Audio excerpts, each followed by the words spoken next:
They kicked out the homeless man for being dirty. Next morning, he returned as their new CEO. The grand, opulent boardroom of Finch Global Enterprises was a silent testament to power, its air thick with an almost palpable tension that, for Sterling Thorne, the company's current CEO, was merely the rich, resonant hum of success. Polished mahogany gleamed under the recessed lighting, reflecting the stern, satisfied faces of the executives gathered around the vast table. His lips, usually set in a tight, calculating line, were now curled into a smug, triumphant smirk, a visible manifestation of his unshakable self-belief. Across the formidable expanse of the table, Briar Caldwell, the COO, a woman whose every line and angle seemed to have been chiseled from ice, merely offered a curt nod of approval, her sharp, intelligent eyes scanning the quarterly report with an almost predatory focus. They had just concluded what they believed to be a truly brilliant, if unapologetically ruthless, quarter. Profits had soared to unprecedented heights, margins were tighter than ever, and several redundant departments, those deemed inefficient or overly sentimental, had been efficiently streamlined out of existence, their former employees dispersed, their functions absorbed or simply eliminated. The only lingering, minor annoyance, a phantom whisper of unpleasantness in the otherwise flawless symphony of their triumph, was the unscheduled appearance of an unsavory, disheveled old man, who had somehow managed to breach the perimeter of their fortress-like headquarters earlier that week. A mere inconvenience, easily dispatched by the diligent security team, yet the man's brief, intrusive presence still irritated Sterling, a tiny smudge on his otherwise pristine canvas of corporate mastery. Sterling purred, a sound of profound contentment, leaning back in his ergonomic chair, its leather creaking softly in protest of his weight. "Well, Briar," he began, his voice smooth as silk, "it seems our strategies are proving undeniably effective. The board will be most pleased with these figures, a clear vindication of our aggressive approach.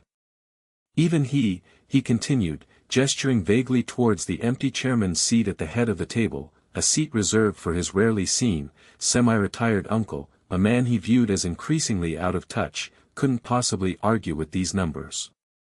They speak for themselves, eloquently demonstrating our superior vision." Briar's sharp gaze swept once more over the meticulously prepared quarterly report, a document of her own making, every figure a testament to her cold precision. "Indeed, Sterling," she affirmed, her voice devoid of warmth, each word precise, like a surgeon's cut. "Efficiency has been maximized. Any lingering sentimentality, any archaic notions of corporate family or of loyalty that once hindered our progress, has been utterly purged. The company is leaner, stronger, a true titan in the market, ready to dominate without compromise. We have removed the fat, leaving only pure, unadulterated muscle."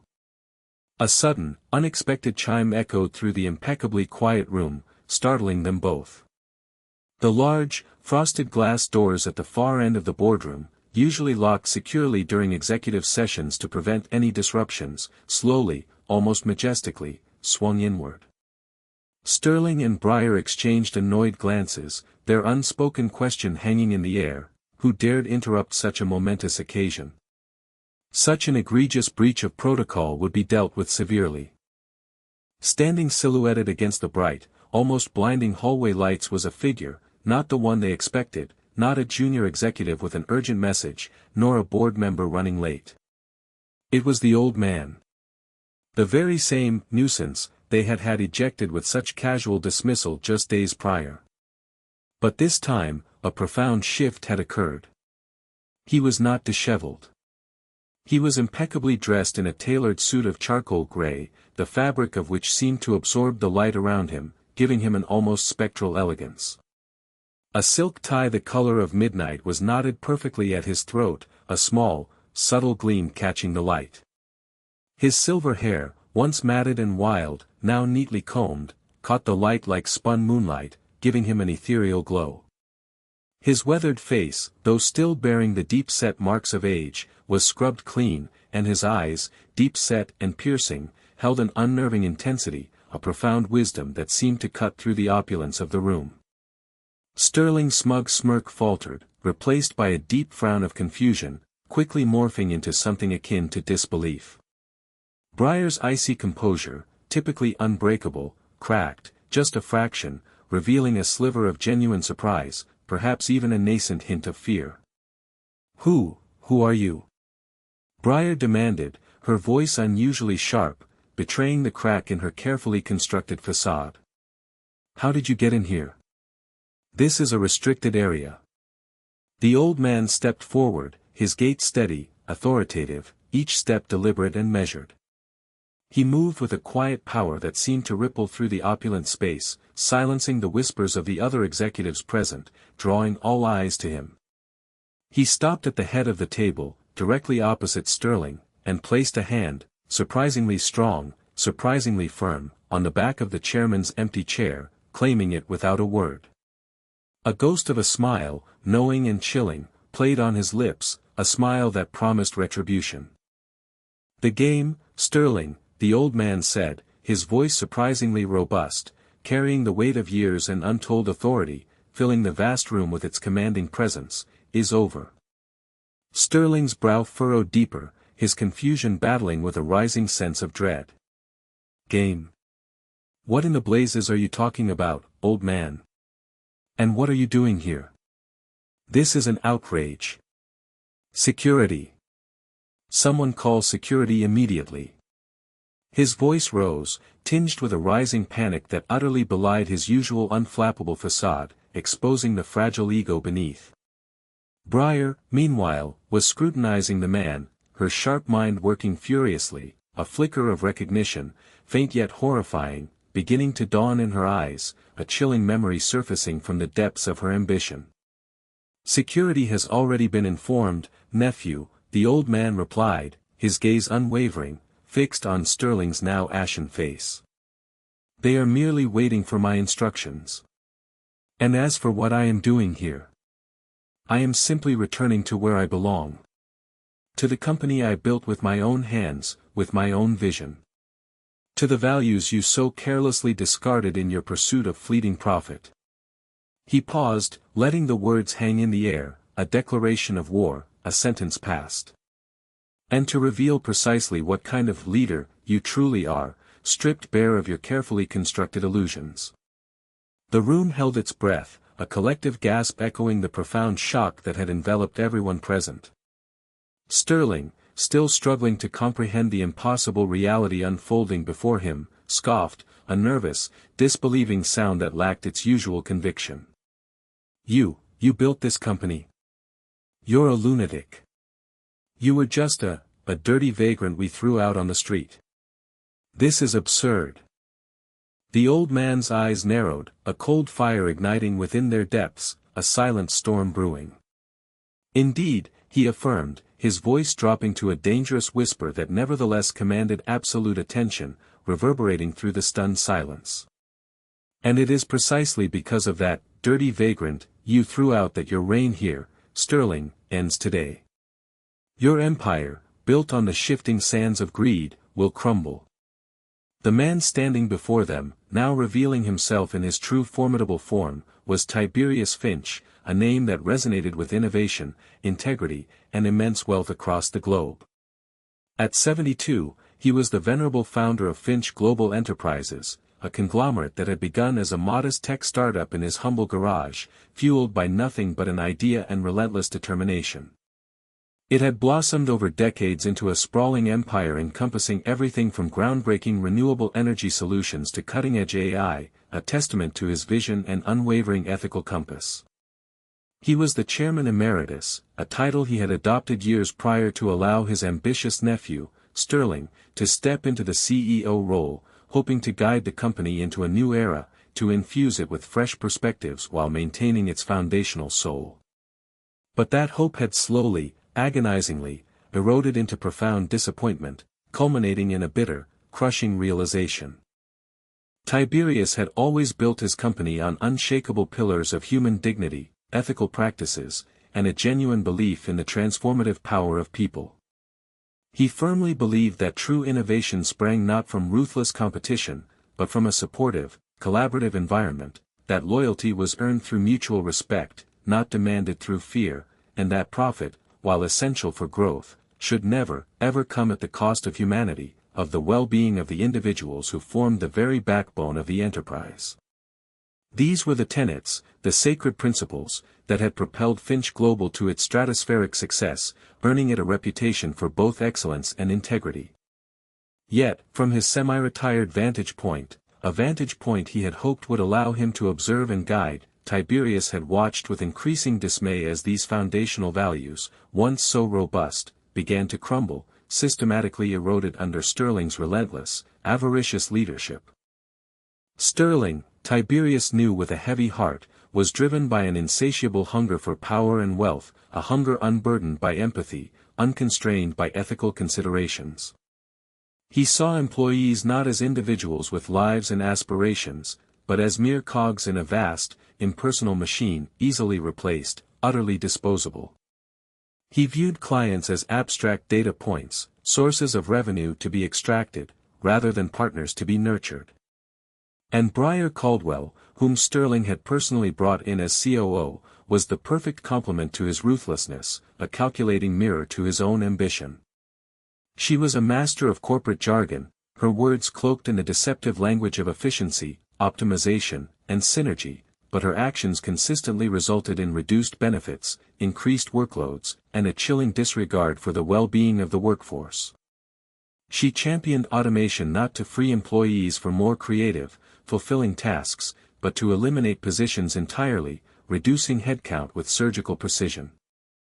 Tiberius had tried subtle interventions, had hoped to steer his nephew back to the path of integrity.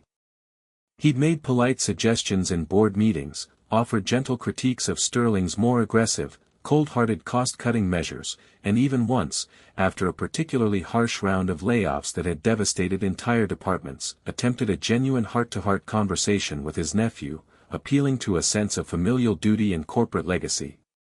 But Sterling had merely offered platitudes, masked his true intentions with carefully rehearsed corporate speak, and continued unswervingly on his chosen path. "Uncle, you're a visionary, truly," Sterling would often say, his voice dripping with false deference, "but the market has changed. We must adapt, be lean, be agile. Sentimentality is a luxury we can no longer afford in this fiercely competitive landscape." Each placating word was a dagger to Tiberius's soul, revealing the depth of his nephew's moral decay. The absolute breaking point for Tiberius came when he inadvertently overheard Sterling boasting to Briar about a new proprietary algorithm, one that could predict employee burnout with alarming, almost prescient accuracy. The horror was not in the technology itself, but in its intended application, not to offer support, not to intervene with assistance for struggling employees, but to preemptively manage out those nearing exhaustion before their performance declined, thus avoiding any potential, measurable impact on quarterly metrics. It was a cold, calculating strategy that treated human beings as liabilities to be disposed of, rather than invaluable assets to be nurtured, a stark manifestation of a company cannibalizing its own soul. This, Tiberius realized with a crushing certainty, was not the company he had painstakingly built. This was a soulless machine, driven solely by insatiable greed, wearing the skin of Finch Global, a grotesque parody of his life's work. His trust in Sterling, and indeed in the entire corporate structure he had allowed to fester, had utterly evaporated. He realized that a simple board meeting, a formal intervention, a quiet conversation in the corner, would simply not suffice. Sterling and Briar were masters of appearances, skilled at presenting a polished veneer that expertly hid their true, ruthless nature. They needed to be exposed, not just to him, not just to the board, but to themselves, and to the world, in a way that left absolutely no room for denial, no opportunity for spin or corporate doublespeak.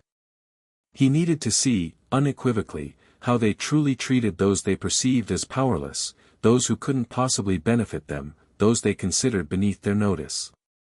He needed to witness their character stripped bare of titles and pretense, their raw, unvarnished humanity exposed. The idea for the test began to form, a daring, almost theatrical plan that was both audacious and deeply personal. He would shed his identity, his immense power, his vast wealth, and present himself as the antithesis of everything Sterling and Briar valued, a disheveled, elderly, seemingly homeless man. He would embody vulnerability, need, and perceived uselessness, everything they despised and dismissed. He would become an inconvenience, a drain on resources, exactly the type of person Sterling and Briar regularly, mercilessly, dismissed from their carefully curated world. The preparation was meticulous, painstaking, and deeply uncomfortable. He consulted with a discreet team of actors and makeup artists, professionals sworn to secrecy, to perfect his disguise. They aged his skin with subtle prosthetics, dulled his usually vibrant, piercing eyes with special contacts, and thinned his hair with careful manipulation. He chose clothes that were authentically worn, stained, and ill-fitting, clothes that smelled faintly of stale air and neglect, a scent he now carried with him constantly. He practiced slouching, shuffling, cultivating a hollow, persistent cough and a hesitant, almost apologetic manner.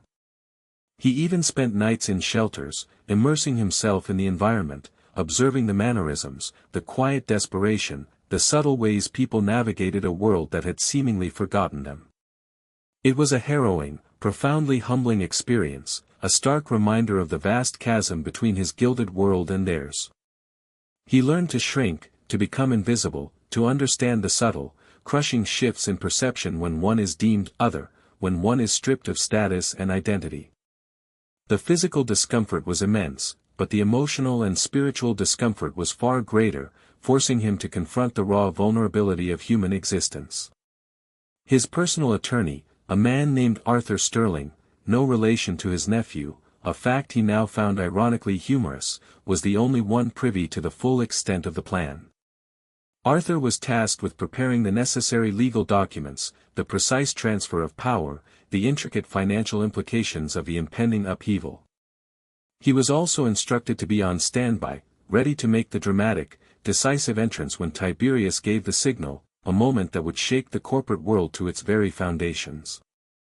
Tiberius's objective was twofold, intricately linked and equally crucial. First, to definitively confirm his nephew's utter lack of empathy and moral compass, to gather irrefutable, undeniable evidence of his unsuitability for leadership, evidence that could not be spun or dismissed. Second, and perhaps far more importantly, to identify if there was anyone left within the sprawling, impersonal machinery of Finch Global who still embodied the core values he had so painstakingly instilled, the values of compassion, integrity, and genuine human connection. Someone who would see beyond the surface, beyond the rags and the perceived low status, and offer a simple, unadulterated act of human kindness. He believed with every fiber of his being that true character, the kind necessary for genuine, meaningful leadership, was best revealed not in boardrooms and financial statements, not in grand speeches and impressive presentations, but in moments of unvarnished vulnerability, when the masks were off and the stakes, for the giver, seemed minimal, almost insignificant. He was searching for a flicker of light in the encroaching corporate darkness, a beacon of hope against the encroaching tide of cynicism. He was searching for humanity. The morning Tiberius Finch, disguised as the elderly, unhoused Arthur, decided to initiate his test. The sky over the city was a bruised purple, heavy with the promise of rain. A cold wind whipped through the streets, carrying with it the scent of damp concrete and exhaust fumes.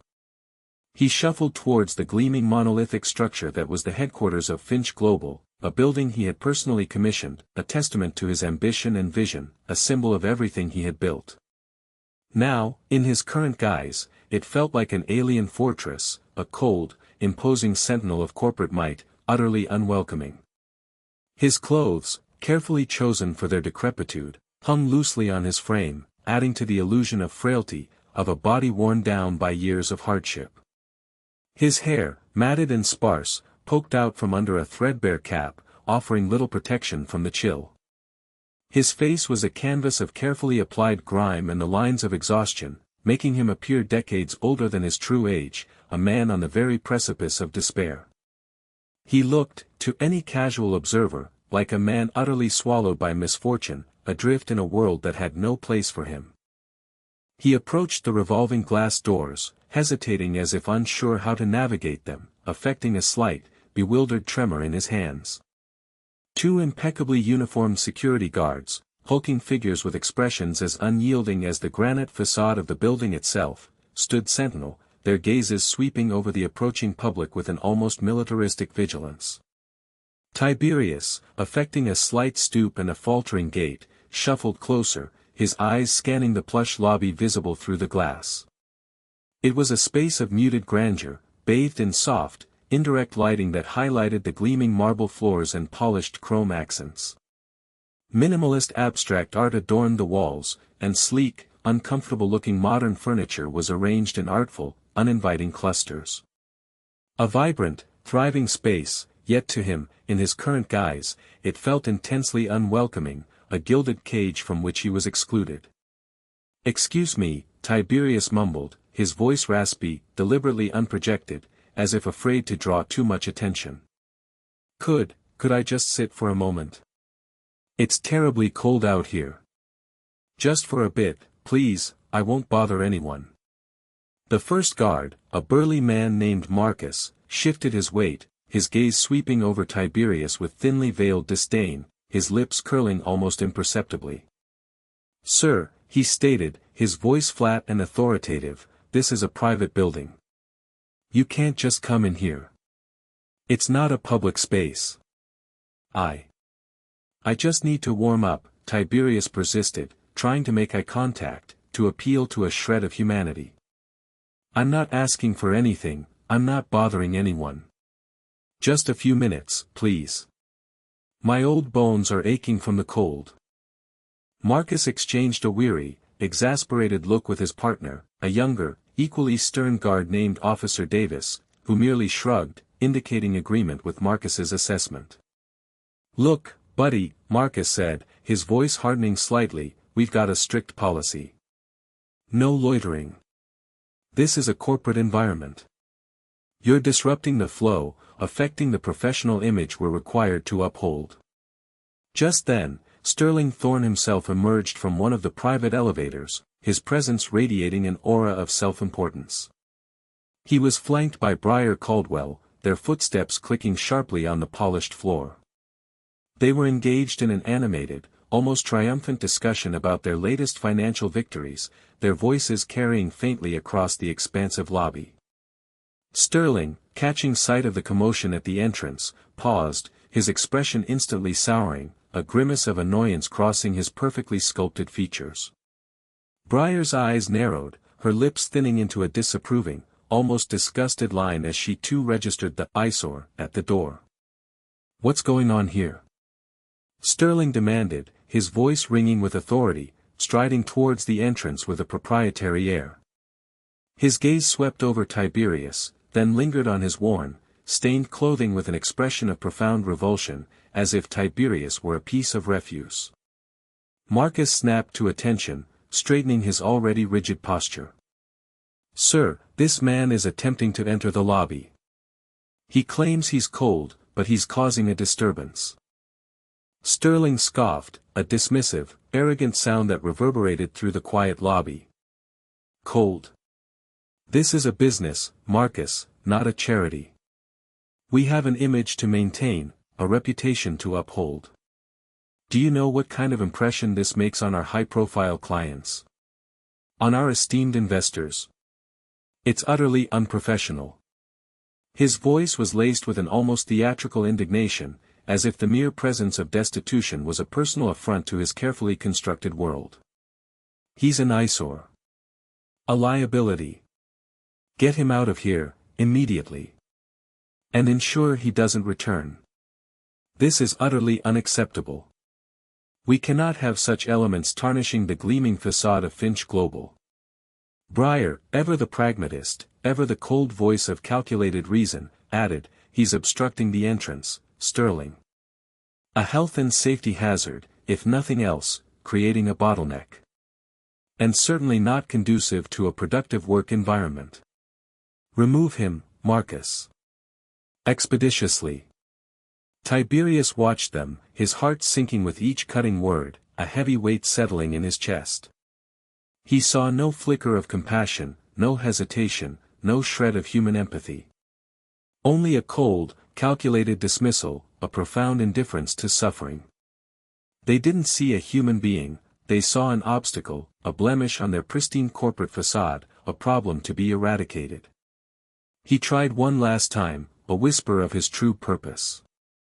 "Please, I'm not asking for money. Just a moment of warmth, a respite from the biting wind." Sterling's eyes, sharp and cold as shards of ice, fixed on him. "I don't care what you're asking for. You're not welcome here. This is Finch Global. We deal in innovation, in global enterprise, not destitution. Now out." He gestured emphatically towards the doors, a clear, unmistakable command. The guards, empowered by their CEO's direct order, moved in. Marcus took Tiberius by the arm, firmly but not violently, and began to guide him back towards the street. Tiberius offered no resistance, allowing himself to be led, his gaze still fixed on Sterling and Briar as they turned their backs, their conversation resuming as if the encounter had been a mere fly to be swatted away, an insignificant blip in their day.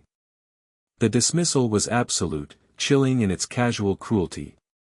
As he was escorted out, Tiberius's eyes, hidden beneath the bushy brows of his disguise, swept over the faces of the employees hurrying past, their briefcases clutched tightly, their eyes focused on their own paths.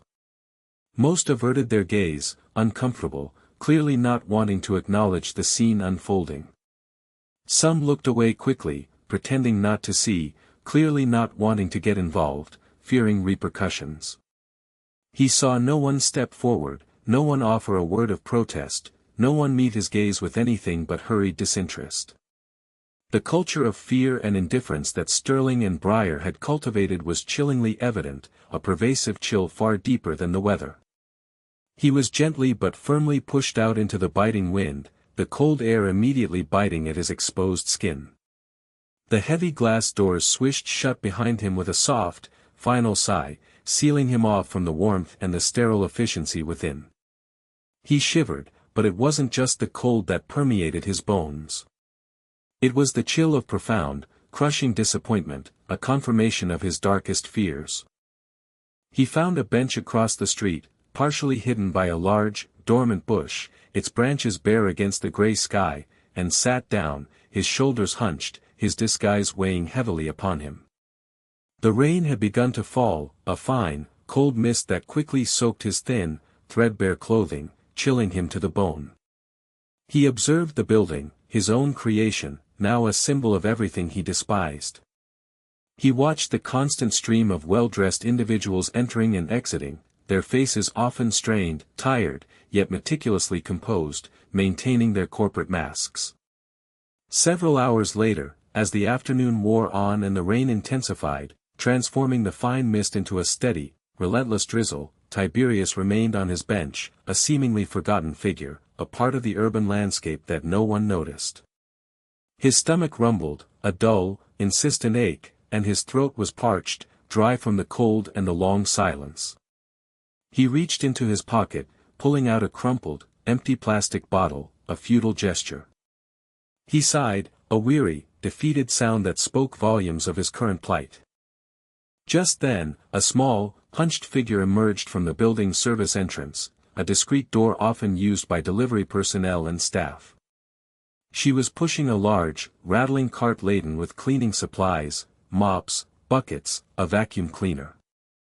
It was an elderly woman, her uniform a faded gray, her movements slow and deliberate, clearly indicative of long hours and physical strain.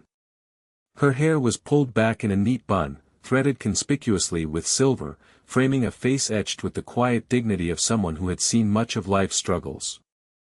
This was Elara, a cleaning operative who had worked for Finch Global for over 20 years, a quiet, almost invisible presence in the company's vast machinery, a ghost in the gleaming corridors. Her existence was a testament to endurance, a life lived on the fringes of the corporate world, observing its ebb and flow from the shadows.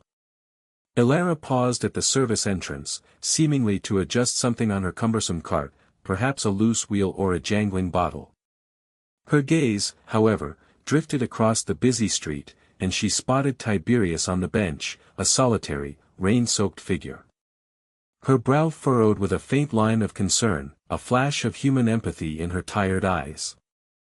She hesitated, glancing nervously around, a quick, almost instinctual check to ensure no one was watching her, no security cameras, no passing managers. Then, with a quick, almost imperceptible movement, she reached into the worn canvas bag slung over her shoulder, a bag that likely contained her meager lunch and personal belongings. Her hand emerged, clutching a small, unopened bottle of water and a slightly squashed sandwich wrapped in a napkin, clearly her own humble meal. She glanced over her shoulder one last time, ensuring no one was observing her clandestine act. Her eyes, tired but profoundly kind, met Tiberius's for a fleeting moment. She offered a small, tentative smile, a spark of warmth in the gray, cold afternoon, a silent acknowledgment of his plight. Then, with a nod that seemed to convey both apology for the situation and understanding of his need, she walked casually towards a nearby waste receptacle, deliberately dropping the bottle of water and the sandwich beside it, in plain sight but away from the main pedestrian flow, positioned so he would easily see it. She didn't approach him directly, likely fearing repercussions from the ever-present security, the omnipresent watchful eyes of the corporation. But her intention was unmistakable, a clear act of selfless kindness. Tiberius watched her, a lump forming in his throat, a surge of emotion he hadn't expected. This small, anonymous act of generosity, performed by a woman who herself likely earned barely enough to make ends meet, who herself was tired and burdened, spoke volumes. It was not a grand gesture, no fanfare, no expectation of reward. It was simply human kindness, offered in the shadows of a corporate monolith that had just demonstrated its utter lack of it, its profound indifference to the human cost of its profits. He waited a few moments after Alara had disappeared back inside the building, the service door closing with a soft click. The rain was still falling, chilling him further. He slowly rose, his stiff joints protesting with every movement, and shuffled across the street, his disguise momentarily forgotten in the warmth of her gesture. He retrieved the water bottle and the sandwich. The water was cool, refreshing, a blessing to his parched throat. The sandwich, simple and slightly squashed, tasted like a gourmet meal, imbued with the flavor of human compassion.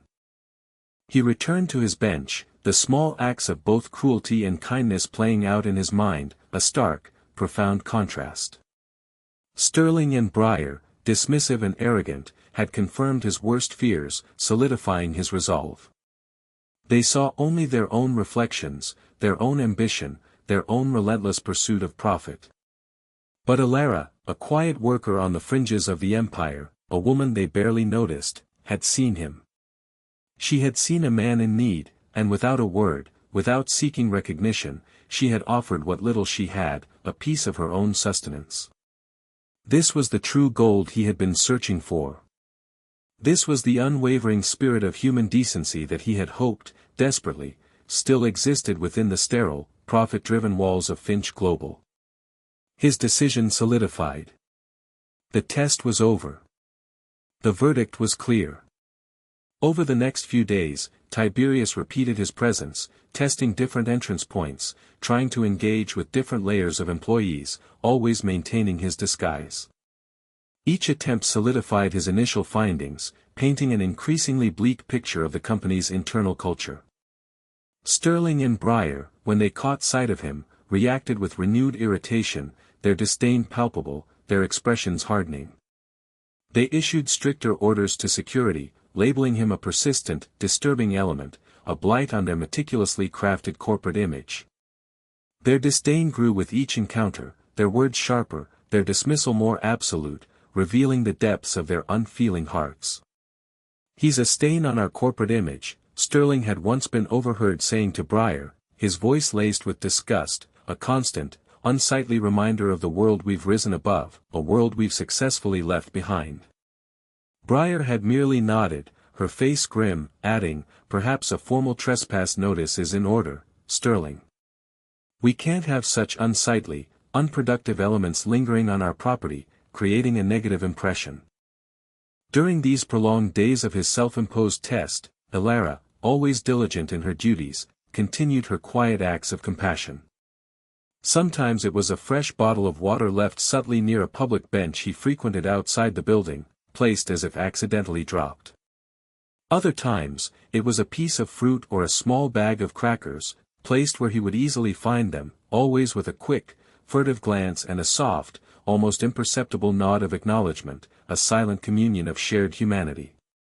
She never spoke to him directly, never drew attention to her actions, understanding the risks she was taking. It was a silent conversation between two individuals, one seemingly powerful yet vulnerable in his chosen disguise, the other seemingly powerless yet profoundly strong in her unwavering humanity. Tiberius observed her, noticing her own weariness, the way she massaged her lower back, the slight limp she favored after long shifts, the lines of exhaustion etched around her eyes. He understood the immense effort and personal sacrifice behind her small kindnesses. She wasn't wealthy, she wasn't powerful in any conventional corporate sense, yet she was rich in something Sterling and Breyer completely lacked: empathy, compassion, and true human dignity. The irony was not lost on him. The corporate giants, obsessed with image and value, with quantifiable metrics and ruthless efficiency, had summarily dismissed the true value he embodied, both as a human being in need and as the very founder of their enterprise. They had been blind to the profound ethical compass he sought to test.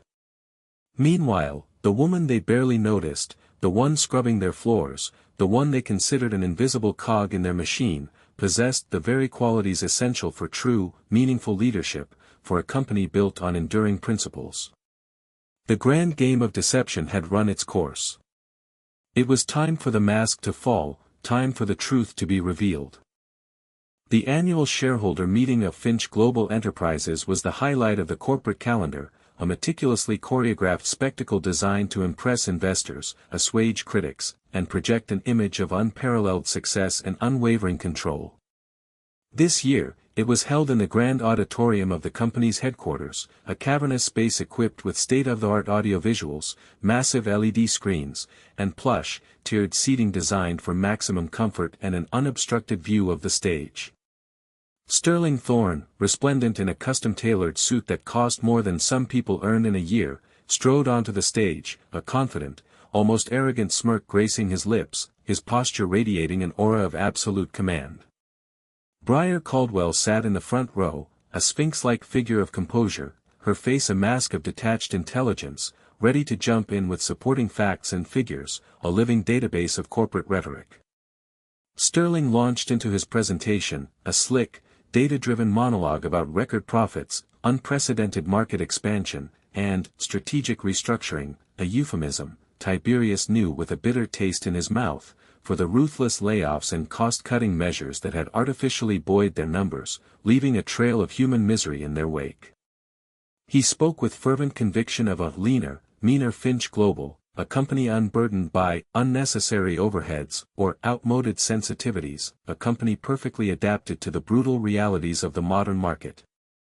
The shareholders, many of whom had seen their portfolios swell dramatically under Sterling's tenure, nodded in approval, some even offering polite, appreciative applause for the impressive, if hollow, figures.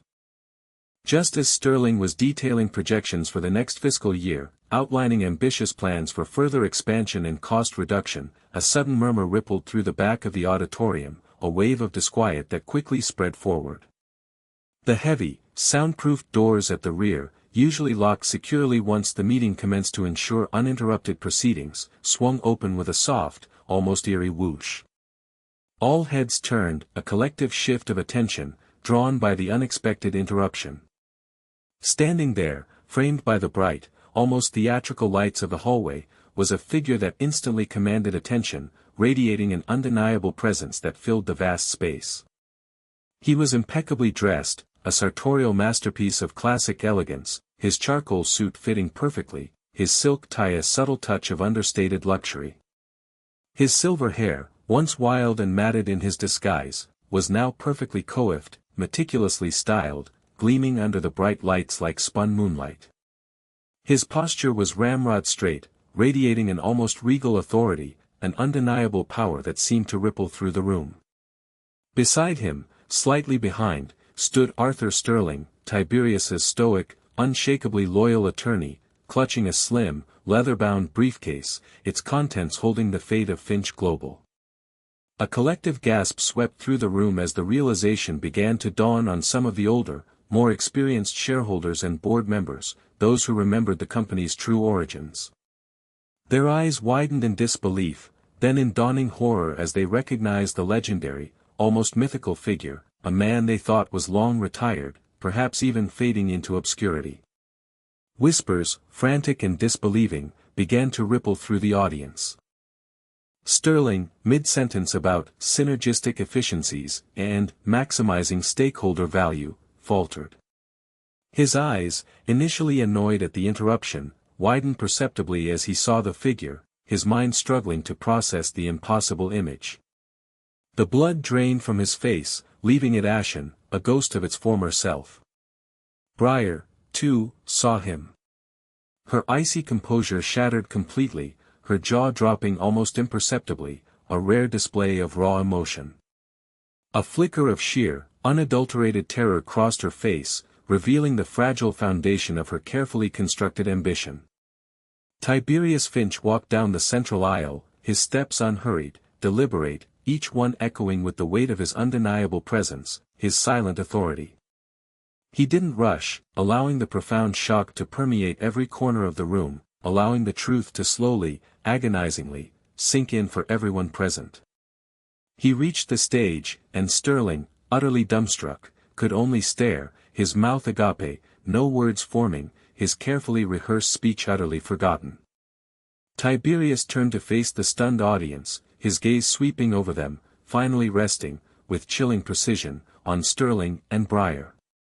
His voice, once raspy and weak in his disguise, now boomed with a resonant power that filled the auditorium without the need for a microphone, carrying the weight of years of experience and undeniable authority. "Good morning, ladies and gentlemen," he began, a slight, knowing smile playing on his lips, a smile that promised profound reckoning. "It seems I've arrived just in time to interrupt what appears to be a rather sanitized version of the truth, a carefully curated illusion of success."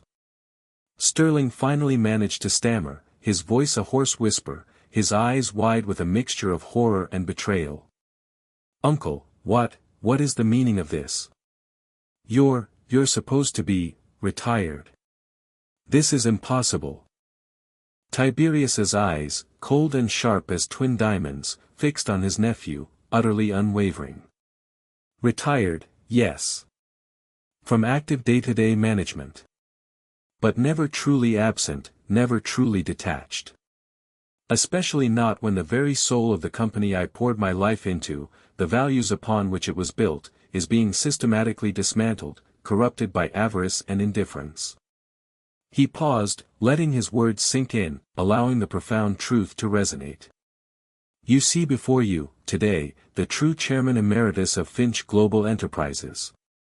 And also, the dirty vagrant you so cavalierly kicked out of your pristine lobby just a few days ago, the man you dismissed as a nuisance." A wave of astonished murmurs broke out among the shareholders, a cacophony of disbelief. Some gasped audibly, their hands flying to their mouths. Others whispered in frantic, stunned disbelief, their minds reeling from the brutal irony. The man they had seen as a nuisance, a blight on their pristine corporate image, an unsightly vagrant to be removed, was the very architect of their wealth, the legendary founder whose vision had brought them all here. The irony was brutal, immediate, and utterly devastating. "You called me a disruption," Tiberius continued, his voice rising, filling the space with its undeniable authority, "an eyesore, a liability to your precious image. You deemed me unworthy of even a moment's warmth, a simple glass of water, or a kind word. You judged me solely on my appearance, on my perceived lack of utility, on my apparent destitution."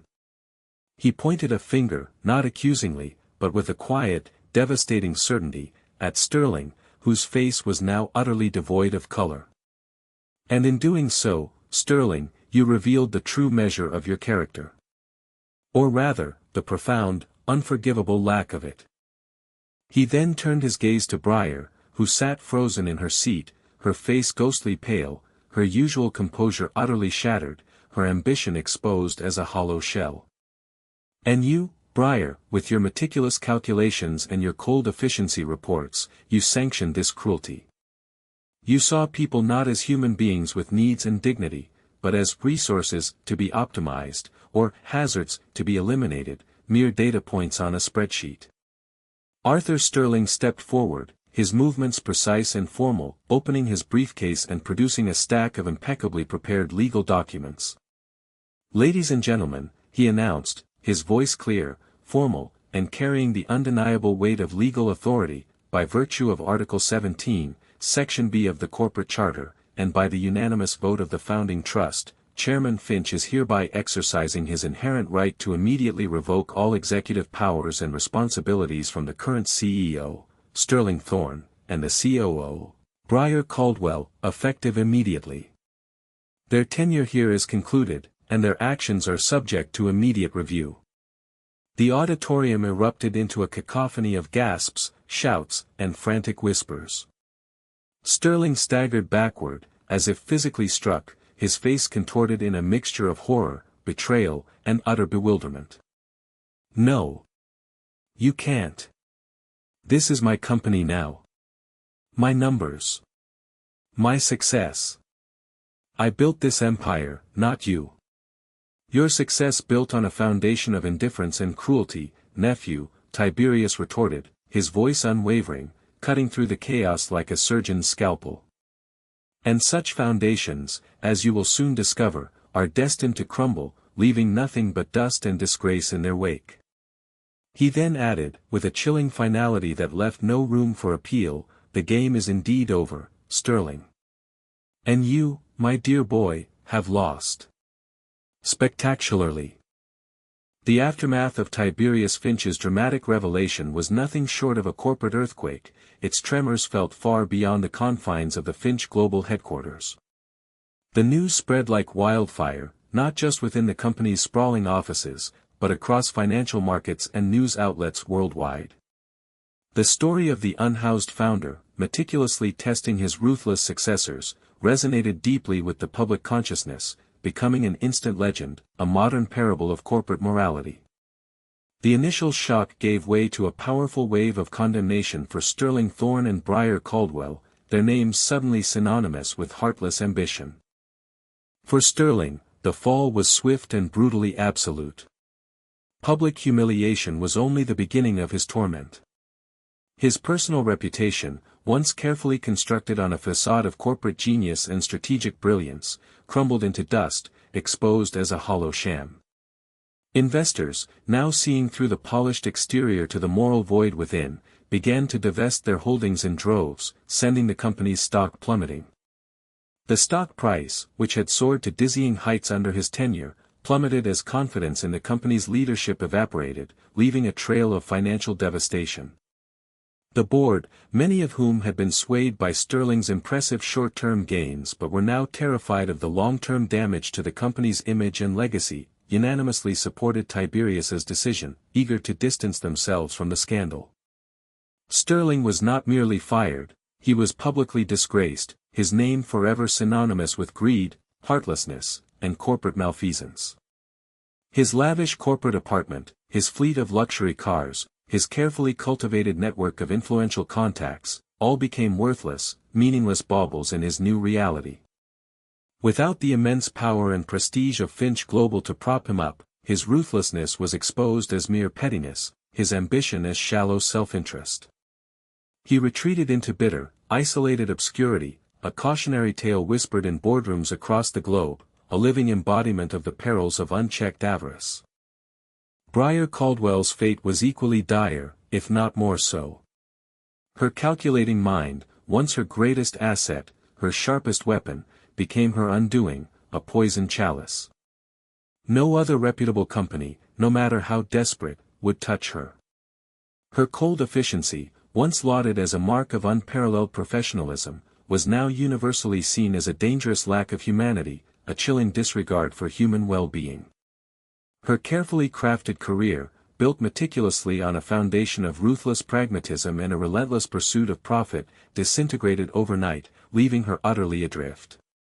She, too, lost her executive position, her immense salary, and her professional standing, becoming a pariah in the very industry she had sought to dominate.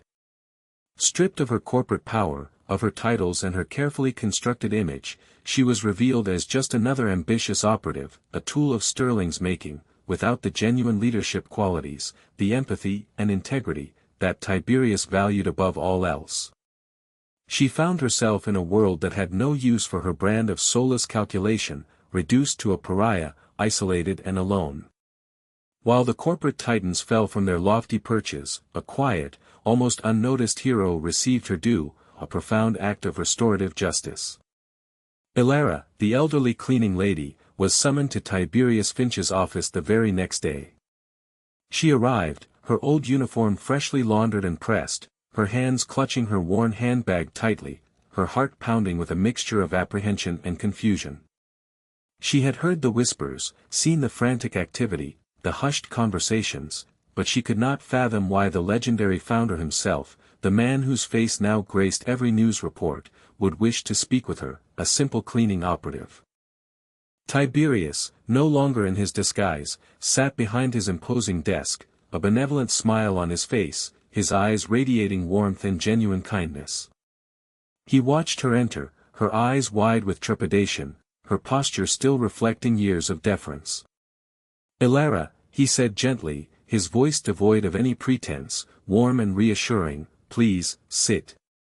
We need to talk, and I have something very important to tell you."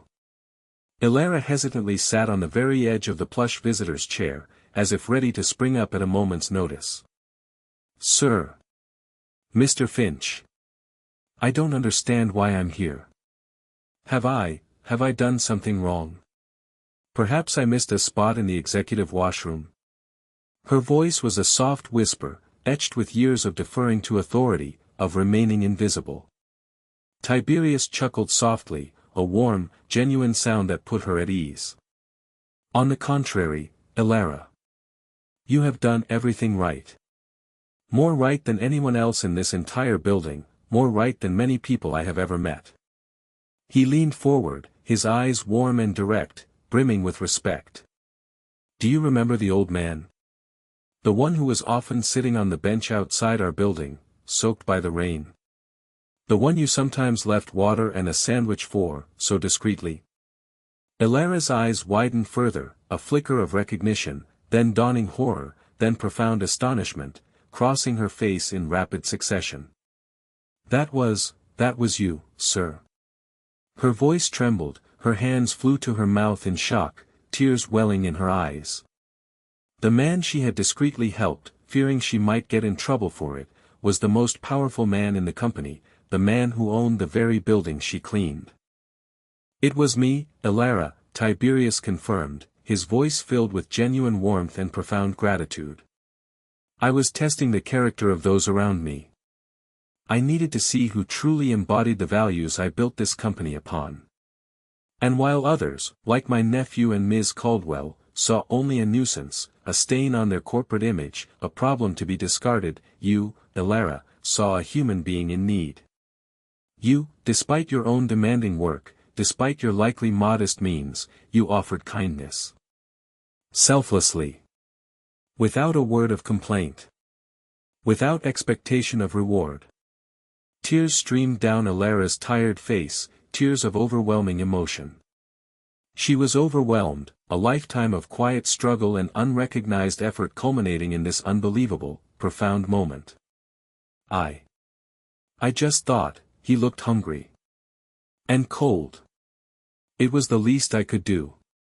"And that, Ilara," Tiberius said, his voice husky with emotion, filled with a deep reverence, "is precisely the kind of heart and integrity this company was built upon. It is the kind of character true leadership requires, the kind of spirit that makes a company truly great, not just profitable." He then leaned back, a grand, expansive gesture that encompassed the entire room, the entire company. "For your unwavering compassion, your quiet dignity, and your embodiment of the very values this company has lost and must now reclaim. I am offering you a new life, Elara. A life free from worry, a life of comfort and respect. He outlined his plan, a vision of her future that seemed utterly impossible, a dream. Elara would receive a substantial, fully paid-off house in a quiet, pleasant neighborhood, a place where she could finally rest and tend to her own needs. Her financial worries, the constant gnawing anxiety of making ends meet, would vanish overnight. She would be granted a full, lifelong pension from Finch Global, ensuring her complete financial security for the rest of her days, a testament to her quiet contributions. And, if she desired, she would be offered a new, symbolic role within the company, perhaps as an advisor on employee welfare, a position that would allow her to share her unique perspective, her profound empathy, without the physical strain of her previous work. Elara could only stare, tears streaming down her face, her disbelief warring with the profound joy bubbling up within her. A house. Financial security. A peaceful retirement. She, who had spent her entire life cleaning up after others, dreaming only of a peaceful retirement that seemed perpetually out of reach, a distant, impossible fantasy. It was more than she could ever have dreamed, a cosmic repayment for her silent acts of kindness. Her quiet acts of kindness, performed in the shadows, unseen by the powerful, had been seen by the one who truly mattered. And now, they were being repaid 1,000-fold, 1,000 times over. The justice of it, the profound rightness, filled the room, warming it from within. Months later, Finch Global Enterprises was slowly, painstakingly, beginning to heal, to shed its old, hardened skin. Tiberius Finch, having fully resumed his executive powers, meticulously purged the company of the cynical, profit-at-all-costs culture that Sterling and Breyer had fostered, a toxic legacy he was determined to eradicate. He reinstated departments that had been ruthlessly streamlined, invested heavily in employee welfare programs, and championed initiatives that prioritized ethical innovation, sustainability, and human dignity over ruthless efficiency and short-term gains. The stock price, after its initial nosedive, began a steady, upward climb, driven by renewed investor confidence in Tiberius's integrity and the company's recommitment to its founding principles, its true moral compass. The news stories that once highlighted corporate greed and cold-hearted dismissals now celebrated a different kind of success, one built on empathy, genuine leadership, and a profound sense of social responsibility. Tiberius, though still immensely busy, overseeing the massive transformation, often found moments of quiet satisfaction, moments that reinforced the profound impact of his test. He regularly visited Elara in her new home, a charming bungalow with a small, meticulously tended garden, filled with vibrant flowers. She was thriving, truly thriving, her eyes brighter, her spirit lighter than he had ever seen, radiating a quiet joy. She had chosen to take on the advisory role, not for the money, which she no longer needed, but because she genuinely wanted to help create a better, kinder workplace for others, a place where no one felt invisible or disposable. Her insights, simple yet profound, often cut through layers of corporate jargon and offered a refreshing, deeply human perspective that resonated deeply with employees, fostering a sense of community and trust. She had become a beloved, almost symbolic figure within the company, a living testament to the values Tiberius was striving to restore, a beacon of hope for everyone. Elara, once nearly invisible, a ghost in the corporate machine, was now seen, truly seen, for the first time in her life. She no longer had to worry about rent, about food, about the constant physical strain of her demanding work. She spent her days tending her flourishing garden, visiting friends, and quietly contributing to the new, revitalized culture at Finch Global, her wisdom a gentle guiding force. Her profound gratitude for Tiberius was evident in every warm smile, every gentle word, every thoughtful gesture. She had been given a second chance at life, a golden sunset to her long, arduous journey, a testament to the fact that kindness, truly, always finds its reward. Tiberius would often reflect on the entire ordeal, the painful journey he had undertaken. He had set out to expose hypocrisy, to tear down a facade of ruthless ambition, and he had done so spectacularly, irrevocably. But he had also found something far more valuable, something that renewed his spirit, a profound, renewed faith in humanity, embodied by a woman who had nothing to gain and everything to lose, yet still chose kindness, chose compassion. He had proven, beyond a shadow of a doubt, that true leadership wasn't about the biggest numbers or the most aggressive strategies, it was about the quiet strength of character, the willingness to see and acknowledge the inherent dignity in every individual, regardless of their station, their perceived utility, or their social standing. The story of Tiberius Finch and Alara, in its many retellings, became a powerful parable within the corporate world, a cautionary tale and an inspiring legend. It served as a stark reminder that while ambition can certainly build empires, it is empathy, integrity, and genuine human connection that truly sustain them. It highlighted the profound truth that character is not forged in the harsh spotlight of success, or in the grand pronouncements of power, but in the quiet, unseen moments of decision, when faced with vulnerability and the choice between self-interest and compassion. For it is in the darkest hours, when all pretenses are stripped away, when the masks fall, that the true light of a person's character shines brightest, revealing their authentic self, and it is in those moments that kindness, though often unheralded and unrewarded in the immediate, always, eventually, finds its profound and just reward, echoing through the ages.